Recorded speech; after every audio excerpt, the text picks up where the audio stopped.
Hello friends, in this video I'm going to take this topic isoenzymes. So let's see the definition first.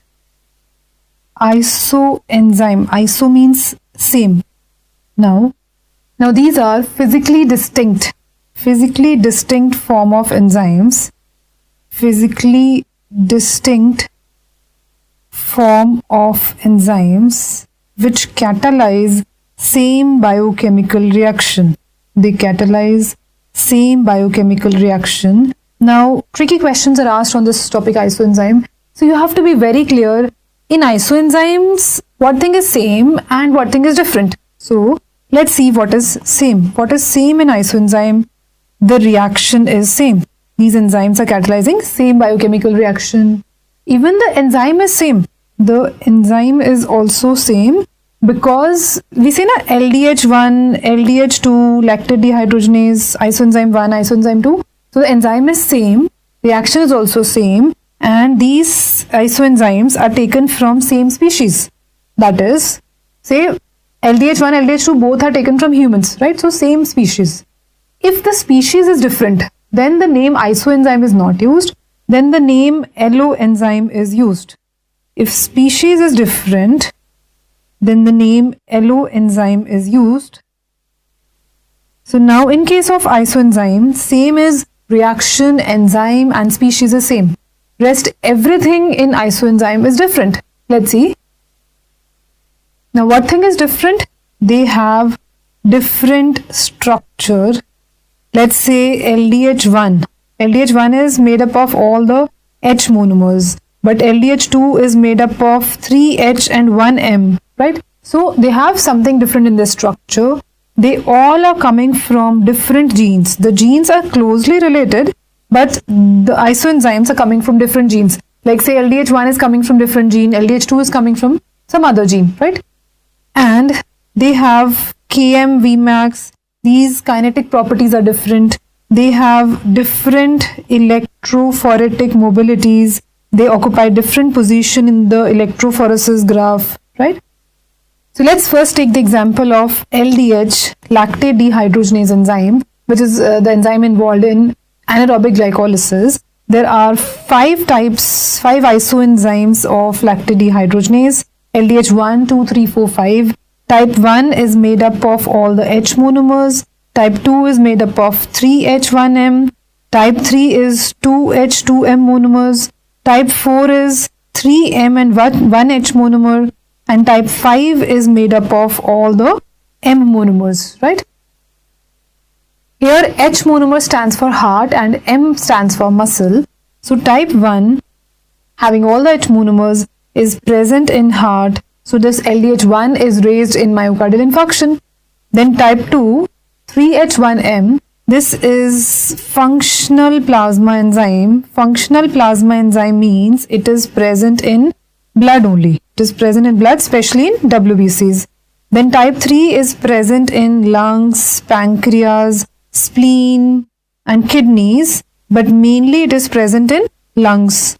Then type 4 and 5 both are present in muscles also and in liver also. Both type 4 and 5 are present in muscles also, liver also, right?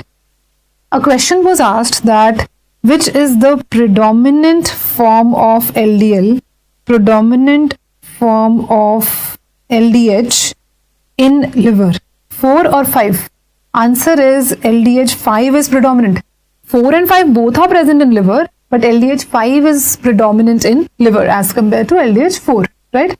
Now, as I told you that LDH2 is a functional plasma enzyme, that is it is always there in blood, right? It is normally present in blood. So when for a normal person, if LDH levels are checked, then LDH2 is more than LDH1. But if it is myocardial infarction patient, and now if we check blood LDH levels, then LDH1 will be more than 2. This is known as flipped ratio. Now the ratio gets flipped. Flipped ratio of LDH in myocardial infarction, which was earlier used for diagnosis, but you need to know this flipped ratio, right? Now let's see the electrophoretic bands of all the 5 isoenzymes of LDH. When from blood this mixture of LDH is taken and electrophoresis is done, then this kind of graph we will obtain. LDH 1, 2, 3, 4 and 5 like this. This is LDH 1, 2, 3, 4 and 5. And the movement of electrophoresis is this, in this direction. So let's say the mixture of LDH was present here, so it is moving in this direction. So which isoenzyme of LDH has moved the maximum? That is LDH type 1 has moved the maximum here. So this is having maximum electrophoretic mobility. LDH 1 is having maximum electrophoretic mobility and LDH 5 is having least electrophoretic mobility. This kind of question can be asked. So we are done with LDH. Now coming to CK enzyme, that is creatine kinase enzyme. This enzyme has three isoenzymes, CK1, 2 and 3.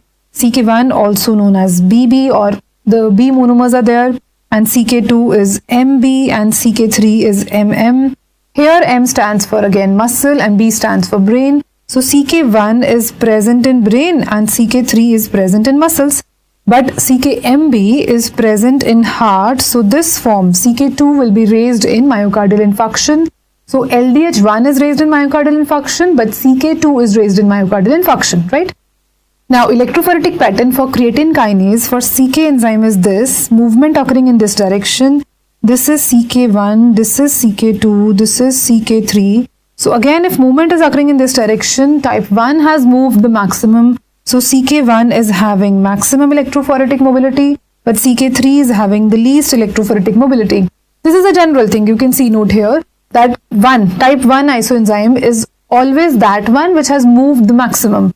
The one which moves maximum in electrophoretic pattern, that is given number 1. And the last number is always the having least electrophoretic mobility, right? So let's read the enzymes raised in myocardial infarction. CK2 or CKMB is raised in 4 to 6 hours. AST or SGOT aspartate transaminase, that is raised within 6 to 8 hours.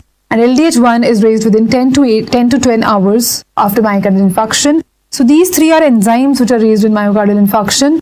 But there are two proteins also which gets raised in myocardial infarction. One is myoglobin, which is raised within 2 to 6 hours. And TROP-T and TROP-I, they are raised within 3 to 6 hours after myocardial infarction. So you can see this is minimum. So the earliest marker for myocardial infarction is myoglobin, but it is a non-specific marker. It can be raised in other diseases also. Now see troponins. Troponins are regulatory proteins present in cardiac muscle. There are three types: troponin C, troponin I, troponin T. C stands for calcium binding. Troponin I stands for actinomyosin inhibitory ATPase, I for inhibitory. And TROP-T, that is troponin T, is tropomyosin binding.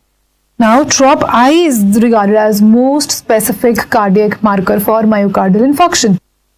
Now there is a marker BNP. BNP, brain natriuretic peptide, is not a marker for myocardial infarction. It is a marker for cardiac failure, right? And one new cardiac biomarker which is now getting used for myocardial infarction in developed countries, that is IMA. Full form is ischemia modified albumin. Ischemia modified albumin. Actually, when myocardial infarction occurs, then the blood vessels which are going through the area of infarction, in that blood vessel, obviously albumin protein is present. That albumin protein gets modified because of this infarcted area, and this albumin will be circulating in blood. That modified albumin can be easily measured, and this is a very good marker for myocardial infarction, which is being used in developed countries, right? The next is hexokinase isoenzymes. Hexokinase has 4 types, type 1, 2, 3 and 4.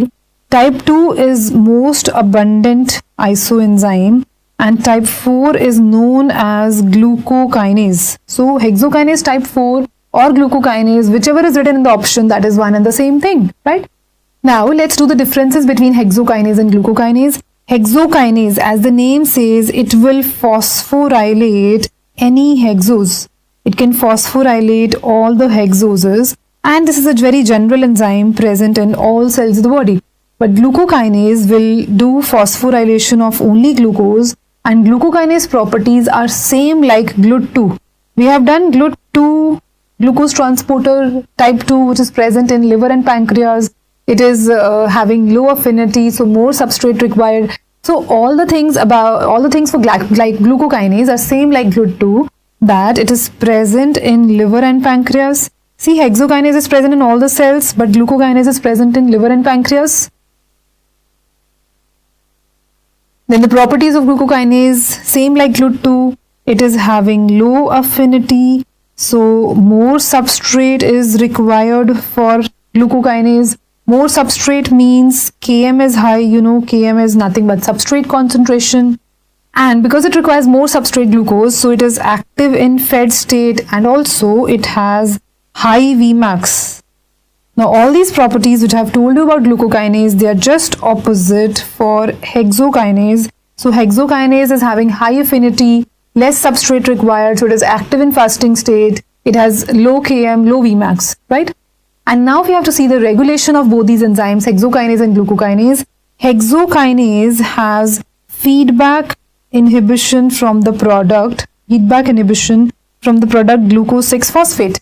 Hexokinase will phosphorylate all the hexoses, but product inhibition is only from glucose 6-phosphate, right? And glucokinase regulation is by insulin, and insulin will activate this enzyme because this enzyme is active in fed state. And insulin always activates the enzymes of fed state. So this is it with this topic, isoenzymes. Thanks for watching.